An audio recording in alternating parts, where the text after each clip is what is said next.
Coming up tonight on YCU, 2 men were arrested by Claremont police for burglary. 2 colleges have elected their new presidents for their schools.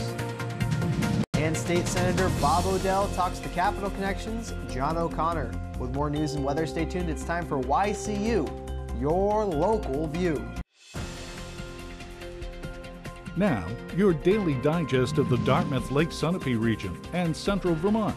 News, sports, weather, public affairs, and all that's happening in our area.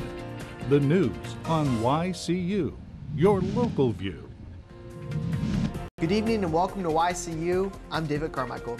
Police say 2 men broke into a home on Ferry Landing Road in Claremont Saturday evening, stealing prescription drugs and change. 22-year-old John Benoit and 21-year-old Chad Joyce were held on charges of burglary and possession of burglarous tools. Police were called to the home after an alarm went off at 6:43 p.m. on Saturday.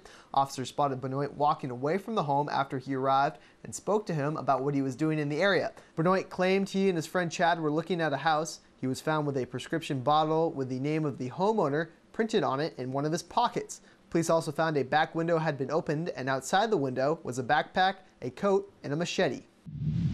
A Sheldon, Connecticut man is in serious condition after an accident on I-91 near Exit 1 in Brattleboro late Monday morning. Vermont State Police say that 25-year-old Timothy Lykos was traveling north when he lost control of his Mazda and left the interstate. Eyewitnesses say the car rolled over several times before coming to a stop at the median. He was transported to DHMC with possible life-threatening injuries, and his Mazda was totaled. Speed and alcohol are suspected to be a factor in the crash. The Provost and Vice President of Academic Affairs at the College of Brockport in New York has been chosen as the 10th president of Keene State College. Ann Hewitt, who grew up in New Hampshire, will begin her job on July 1st. She brings to Keene 23 years of academic leadership experience, including the last 6 at the college at Brockport, part of the State University System of New York. She earned her undergraduate degree in medical technology from the University of New Hampshire and holds a master's and a doctoral degree from the University of Vermont.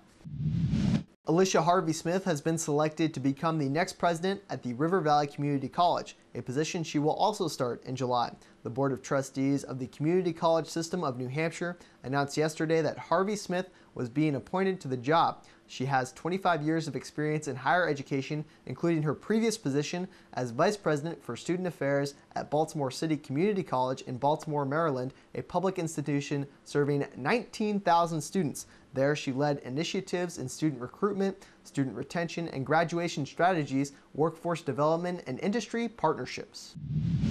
Lawmakers writing this year's budget in New Hampshire say they're going to have to cut aid to the state's universities because Governor Maggie Hassan's budget plan counted on $80 million from licensing a new casino that doesn't exist. The House Finance Committee recommends giving New Hampshire's university system 20% less than it says it needs in exchange for a promise to freeze in-state tuition. The spending plan also says there should be a moratorium on any new charter schools and school building projects. Engineers say the replacement of the bridge along Interstate 91 in Windsor will begin in April. The bridge is an overpass above Route 44. Construction crews have already begun preparatory work at the site, with the bulk of the work scheduled to begin next month. When the prep work is done, the old bridge will be demolished. Following the demolition, there will be lane closures. Route 44 will be closed for a period of up to 2 weeks, both this year and next year. Springfield apartment owners will have to register with the town if a new ordinance, which had its first review on Monday night, goes through. The proposed rental registry ordinance is designed to give Springfield fire officials a better idea of how many people live at a specific address.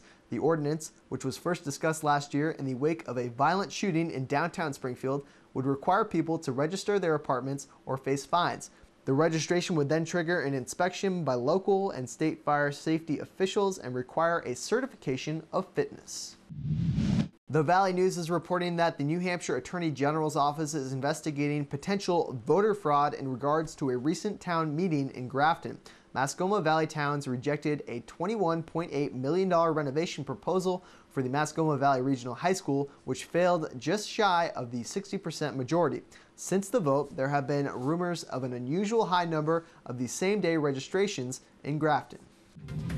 After the break, we'll learn about 2 hotels in White River Junction and how they deal with their sales. The YCU News continues in a moment.